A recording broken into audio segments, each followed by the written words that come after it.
A pedra bruta. Sem dúvida, um dos símbolos mais importantes da maçonaria. Mas o que ela significa de verdade? Para a gente descobrir, a gente vai ter que ir um pouco além da simbologia que todo mundo conhece e fazer uma viagem lá para a Grécia Antiga. E, olha, a resposta pode surpreender. Desbastar a pedra bruta. É mais que uma frase, né? É quase uma ordem, uma metáfora poderosa sobre o autoaperfeiçoamento. Só que essa ideia não nasceu do nada dentro da maçonaria. As raízes dela são, na verdade, muito mais profundas, fincadas numa tradição de milênios. Isso leva a gente para uma pergunta fundamental.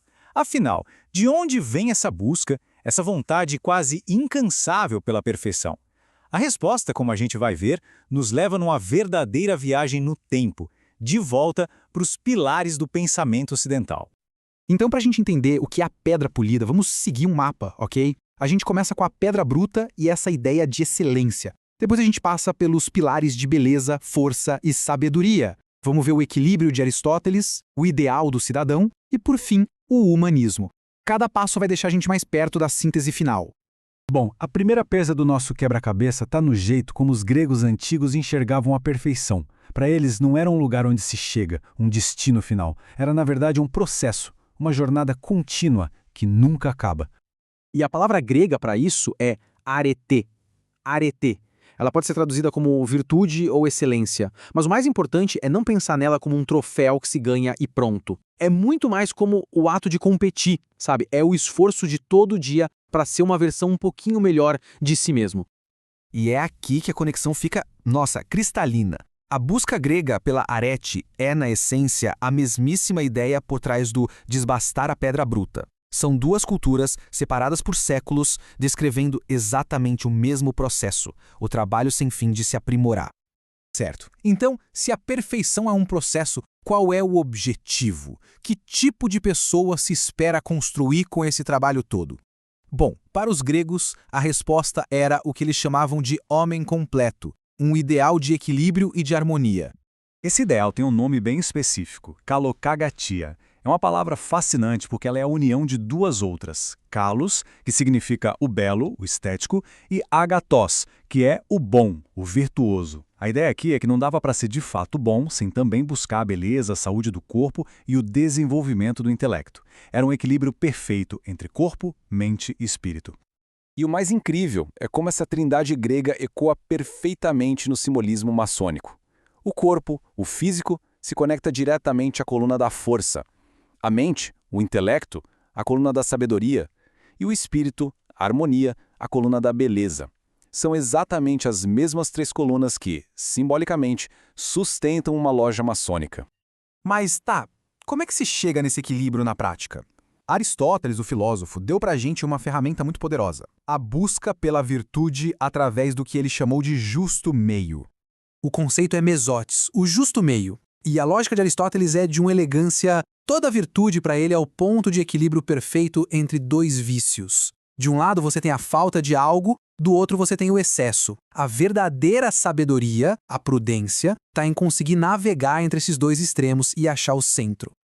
Vamos pegar um exemplo clássico para ficar mais fácil. A coragem. Coragem não é simplesmente não ter medo. O extremo da falta de coragem é a covardia. Mas o extremo do excesso é a temeridade, aquela imprudência de quem não mede o perigo. A virtude de verdade, a coragem, vive exatamente no meio do caminho entre esses dois vícios.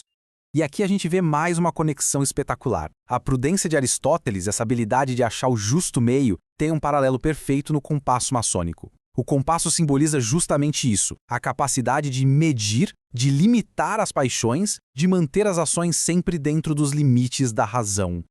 Agora, é importante dizer que esse autoaperfeiçoamento todo não era um ato egoísta. De jeito nenhum.